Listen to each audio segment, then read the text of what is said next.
ಗ್ರಾಮೀಣ ಭಾಗದ ಮಕ್ಕಳು ಶಿಕ್ಷಣದಿಂದ ವಂಚಿತರಾಗಬಾರದು ಎನ್ನುವ ಸದುದ್ದೇಶದಿಂದ ಕಟ್ಟಿದ ಭಾರತ್ ಮಾತಾ ಸಂಸ್ಥೆಯನ್ನು, ಸ್ಥಳ ದಾನ ಮಾಡಿದ ಮಹನೀಯರನ್ನು ಮತ್ತು ಕಷ್ಟಕಾಲದಲ್ಲಿ ಶಿಕ್ಷಣ ನೀಡಿದ ಶಿಕ್ಷಕರನ್ನು ಅಭಿನಂದಿಸಲೇಬೇಕು ಎಂದು ಮಾಜಿ ಉಪಮುಖ್ಯಮಂತ್ರಿ ಶಾಸಕ ಲಕ್ಷ್ಮಣ್ ಸವದಿ ಹೇಳಿದರು. ಅವರು ಮುರುಗುಂಡಿಯ ಭಾರತ್ ಮಾತಾ ಶಿಕ್ಷಣ ಸಂಸ್ಥೆ, ಶ್ರೀ ಭಾರತ್ ಮಾತಾ ಸಂಯುಕ್ತ ಪದವಿ ಪೂರ್ವ ಮಹಾವಿದ್ಯಾಲಯ ಹಾಗೂ ಆಂಗ್ಲ ಮಾಧ್ಯಮ ಹಿರಿಯ ಪ್ರಾಥಮಿಕ ಶಾಲೆಯ ವಾರ್ಷಿಕ ಸ್ನೇಹ ಸಮ್ಮೇಳನ ಉದ್ಘಾಟಿಸಿ ಮಾತನಾಡುತ್ತಿದ್ದರು. ಭಾರತ್ ಮಾತಾ ಶಿಕ್ಷಣ ಸಂಸ್ಥೆಗೆ ಅಗತ್ಯವಾಗಿ ಬೇಕಾದ ಕೊಠಡಿಯನ್ನು ಶಾಸಕರ ನಿಧಿಯಲ್ಲಿ ನಿರ್ಮಿಸಿಕೊಡುತ್ತೇನೆ ಮತ್ತು ಮುಂದಿನ ದಿನಗಳಲ್ಲಿ ಮತ್ತೊಮ್ಮೆ ಮುಖ್ಯಮಂತ್ರಿ ಮತ್ತು ಉಪಮುಖ್ಯಮಂತ್ರಿಗಳು ಅಥಣಿಗೆ ಆಗಮಿಸಿದಾಗ ಸಮಯ ಹೊಂದಿಸಿ ಅವರನ್ನು ಈ ಸಂಸ್ಥೆಗೆ ಕರೆತರುವೆ ಎಂದ ಅವರು, ಇಂದು ವಿಧಾನಸೌಧದಲ್ಲಿ ನಾನು ಮಾತನಾಡಲು ಕಲಿತಿದ್ದು ನನ್ನ ಬಾಲ್ಯದ ಗುರುಗಳಾದ RBD ಸರ್ ಎನ್ನುವುದನ್ನು ನಾನು ಎಂದಿಗೂ ಮರೆಯುವುದಿಲ್ಲ ಎಂದರು. ಶ್ರೀ ಭಾರತ್ ಮಾತಾ ಸಂಯುಕ್ತ ಪದವಿ ಪೂರ್ವ ಮಹಾವಿದ್ಯಾಲಯದ ಅಧ್ಯಕ್ಷ ಹೊಳೆಪ್ಪ ಪೂಜಾರಿ ಅಧ್ಯಕ್ಷತೆ ವಹಿಸಿ ಮಾತನಾಡಿ, ಅತ್ಯಂತ ಸಣ್ಣ ಪ್ರಮಾಣದಲ್ಲಿ ಬಾಡಿಗೆ ಕಟ್ಟಡದಲ್ಲಿ ಪ್ರಾರಂಭಗೊಂಡ ಈ ಸಂಸ್ಥೆಯ ಕಟ್ಟಡ ಕಟ್ಟಲು ಸ್ಥಳ ಇರಲಿಲ್ಲ.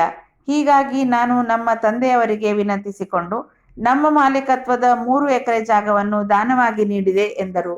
ಮುಖ್ಯ ಅತಿಥಿಗಳಾಗಿ ಆಗಮಿಸಿ ಮಾತನಾಡಿದ ನಿವೃತ್ತ ಶಿಕ್ಷಕ RB ದೇಶಪಾಂಡೆ, ಭಾರತ್ ಮಾತಾ ಸಂಸ್ಥೆಯ ಅಧ್ಯಕ್ಷರು, ಮುಖ್ಯಾಧ್ಯಾಪಕರು ಮತ್ತು ಅನೇಕ ಶಿಕ್ಷಕರು ಅಲ್ಲದೆ ಇಂದಿನ ಕಾರ್ಯಕ್ರಮವನ್ನು ಉದ್ಘಾಟಿಸಿರುವ ಶಾಸಕ ಲಕ್ಷ್ಮಣ್ ಸವದಿಯವರೂ ಕೂಡ ನನ್ನ ಶಿಷ್ಯ ಎಂದ ಅವರು, ಗುರುಗಳನ್ನು ಮೀರಿ ಶಿಷ್ಯರು ಬೆಳೆದಿರುವುದು ನನ್ನ ಸಂತೋಷ ಹೆಚ್ಚಿಸಿದೆ ಎಂದರು. ಧುರೀಣರಾದ ಭರಮಾ ಮಗಾಡಿ, ತವನಪ್ಪ ಮಹೇಶ್ವಾಡ್ಗಿ, ಭೀಮು ಸಡ್ಡಿ, ಸುನಿಲ್ ಪವಾರ್ ಹಾಗೂ ಶ್ರೀ ಭಾರತ್ ಮಾತಾ ಪ್ರೌಢಶಾಲೆಯ ಅಧ್ಯಕ್ಷ ಸುಕುಮಾರ್ ಕೊಡೊಳ್ಳಿ, ಪಂಚಾಯತ್ ಅಭಿವೃದ್ಧಿ ಅಧಿಕಾರಿ ಸಂತೋಷ್ ನಿಡೋಣಿ ಆಗಮಿಸಿದ್ದರು.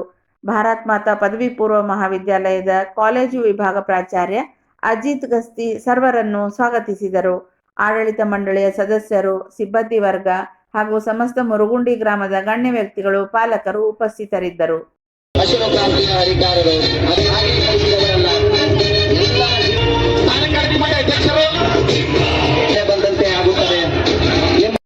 ನಾನು ಬಂದಿದ್ದೀನಿ, ಅದಕ್ಕೆ ನನ್ನ ಶಾಸಕರ ನಿಧಿಯಿಂದ ನಿಮಗೆ ಒಂದು ರೂಮನ್ನ ಕಟ್ಟಿ ಕೊಡ್ಲಿಕ್ಕೆ ಎಷ್ಟು ಹಣ ಬೇಕೋ ಆ ಹಣವನ್ನ ಕೊಡುವಂತ ಕೆಲಸವನ್ನ ನಾನು ಮಾಡ್ತೀನಿ ಅಂತಕ್ಕಂಥ ಮಾತನ್ನ ಒಂದು ಈ ಸಂದರ್ಭದಲ್ಲಿ ಹೇಳಿ, ಅದರ ಜೊತೆಗೆ ಮಾನ್ಯ ರಾಜ್ಯದ ಮುಖ್ಯಮಂತ್ರಿಗಳಾಗಿರ್ತಕ್ಕಂಥ ಸಿದ್ದರಾಮಯ್ಯನವ್ರನ್ನ, ಉಪಮುಖ್ಯಮಂತ್ರಿಗಳಾಗಿರ್ತಕ್ಕಂಥ DK ಶಿವಕುಮಾರ್ ಅವರು ನಂದು ಯಾವುದೇ ಒಂದು ಕಾರ್ಯಕ್ರಮಕ್ಕೆ ತರಿಸ್ಬೇಕು ಅಂತ ಇನ್ನೂ ಒಂದ್ಸಲ ಬರೋರು ಇದಾರ. ಯಾಕಂತಂದ್ರೆ ಈಗಾಗಲೇ ವೆಟರ್ನರಿ ಕಾಲೇಜದ ಉದ್ಘಾಟನೆಗೆ ಬಂದಿದೆ.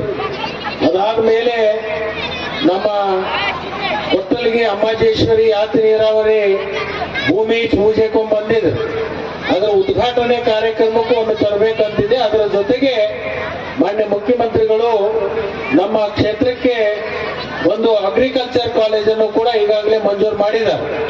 ಅದರ ಉದ್ಘಾಟನೆ, ಇದರದ್ದು ಭೂಮಿ ಪೂಜೆ ಮಾಡುವಾಗ ಅವಾಗ ಸಮಯವನ್ನ ಜೋಡಿಸುವಂತ ಕೆಲಸವನ್ನ ಖಂಡಿತವಾಗಿಯೂ ಮಾಡಲಿಕ್ಕೆ ಪ್ರಯತ್ನ ಮಾಡ್ತೀನಿ ಅಂತಕ್ಕಂಥ ಮಾತನ್ನ ಈ ಒಂದು ಸಂದರ್ಭದಲ್ಲಿ ಹೇಳಿ, ಈ ಭಾಗದ ಎಲ್ಲ ಪಾಲಕರು ಈ ಸಂಸ್ಥೆಯ ಸದುಪಯೋಗವನ್ನು ಮಾಡಿಕೊಂಡು ನಿಮ್ಮ ಮಕ್ಕಳಿಗೆ ಉತ್ತಮವಾಗಿರ್ತಕ್ಕಂಥ ಶಿಕ್ಷಣ ಕೊಡ್ತಕ್ಕಂಥದ್ದು ಅತ್ಯಂತ ಅವಶ್ಯವಾಗಿರ್ತದೆ.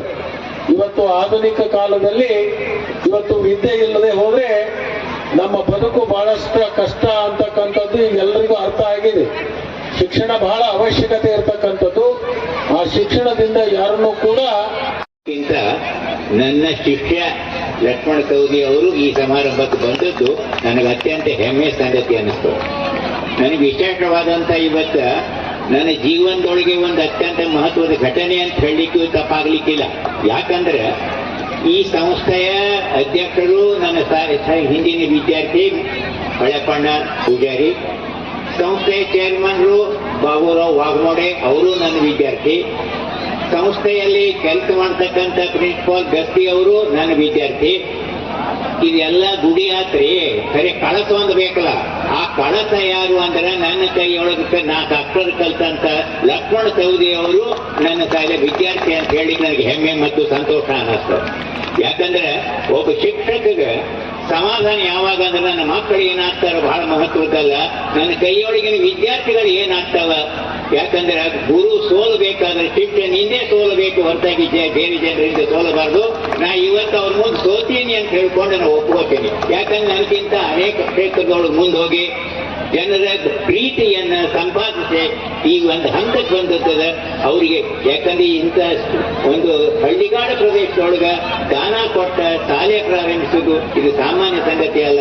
ಯಾಕಂದ್ರೆ ಶಾಲೆ ನಡೆಸಿ ನನಗೆ ಅನುಭವ ಅದ. ನಾ 60 ವರ್ಷ ಇದನ್ನೇ ಬಂತೇನೆ, ಉದ್ಯೋಗ ಮಾಡ್ಲಿಕ್ಕೆ ಹತ್ತೀನಿ. ಎಷ್ಟು ತ್ರಾಸ ಅದ, ಎಷ್ಟು ಅಡಚಣೆ ಅದ ಅನ್ನೋದು ನನಗೆ ಗೊತ್ತದ. ಆದರೂ ಕೂಡ ತಮ್ಮ ಮನೆಯನ್ನ ಮರ್ತ ಇದನ್ನ ಬೆನ್ನು ಹಚ್ಚಿದ್ದದ. ಅವ್ರೆಲ್ಲರಿಗೂ ಕಲ್ಯಾಣ ಆಗ್ಲಿ. ಈ ಒಂದು ಸಂಸ್ಥೆ ಬೆಳಿಬೇಕಾದ್ರೆ 35 ವರ್ಷಗಳ ಒಂದು ಶ್ರಮ ಅದ. 1991-92ನೇ ಸಾಲಿನಲ್ಲಿ ಈ ಸ್ಕೂಲ್ ಪ್ರಾರಂಭವಾದಾಗ ಏನಾತಪ್ಪ ಅಂತ ಕೇಳಿದ್ರೆ ಇದಕ್ಕೆ ಸುಸಜ್ಜಿತವಾದ ಕಟ್ಟಡ ಇರಲಿಲ್ಲ. ಬಾಡಿಗೆ ಕೋಲೆದಲ್ಲಿ ನಡೆಸ್ಕೊಂಡು ಮುಂದೆ ಒಂದು ಒಡ್ರ ಮನೆಯಲ್ಲಿ ಮತ್ತದನ್ನು ಖರೀದಿ ತಗೊಂಡು ಅದನ್ನ ನಡೆಸ್ಕೊಂಡು ಇನ್ನು ಹಿಂಗಾದ್ರೆ ಗಾಂವ್ ಆಗೋದ್ರ ಗಪ್ಪ ಅಂತ ಹೇಳ್ಕಿರಿ ಅಂತ ತಿಳ್ಕೊಂಡ ನಮ್ಮ ಅಪ್ಪಾಗ ಹೇಳಿ 3 ಎಕರೆ ಜಮೀನನ್ನ ಈ ಶಾಲೆಗೆ ದಾನ ಕೊಡುನು, ಈ ಶಾಲೆಯನ್ನು ನಮ್ಮ ಜಮೀನೊಳಗೆ ಕಟ್ಟೋಣ ಅಂತ ಹೇಳ್ಕಿರಿಂದ ನಮ್ಮ ಅಪ್ಪ ಹೇಳಿದಾಗ ಆತ್ಮೀ ಏನ್ ಮಾಡ್ತೀವಿ ಮಾಡಂತ ಹೇಳ್ಕಿರಿಂದ ಈ ಸ್ಕೂಲಿಗೆ ಈ ಸಂಸ್ಥೆಗೆ 3 ಎಕರೆ ಜಮೀನು ಕೊಟ್ಟಿರ್ತಕ್ಕಂಥ ನಮ್ಮ ತಂದೆಯವ್ರನ್ನು ಕೂಡ ಈ ಸಂದರ್ಭದಲ್ಲಿ ಸ್ಮರಿಸಿಕೊಂಡು, ಯಾಕಂತ ಕೇಳಿದ್ರೆ ಇಲ್ಲಿವರೆಗೆ ನಮ್ಮಲ್ಲಿ ಕಲ್ತಿರ್ತಕ್ಕಂಥ ವಿದ್ಯಾರ್ಥಿಗಳು ಬಹಳಷ್ಟು ಉನ್ನತ ಹುದ್ದೆಯಲ್ಲಿದ್ದಾರೆ. ಈ ನಮ್ಮ ಶಾಲೆಯಲ್ಲಿ ಕಲ್ತಿರ್ತಕ್ಕಂಥ 3 ಮಂದಿ PSI ಹುದ್ದೆಯಲ್ಲಿದ್ದಾರೆ ಸರ್. ನಿಂಗಪ್ಪ ಮಗದುಂ ಹಾಗೂ ಕರಾಳೆ ಹಾಗೂ ಮಾಳೆ ಅಂತ ಹೇಳಿ. ಮುಂದೆ LLBಯಲ್ಲಿ ಒಂದು 10-20 ಮಂದಿ ವಕೀಲರಾಗ, ಆಮೇಲೆ ಪೋಸ್ಟ್ ಅಲ್ಲಿ ಹಾಗೂ ಈ ರೈಲ್ವೆ ಡಿಪಾರ್ಟ್ಮೆಂಟ್ ಅಲ್ಲಿ ಪ್ರತಿಯೊಂದು ಗೌರ್ಮೆಂಟ್ ಕೆಲಸಗಳಲ್ಲಿ ಏನದಾರಪ್ಪ ಅಂದ್ರೆ ಒಂದು ನೌಕರಿಯಲ್ಲಿದ್ದಾರೆ.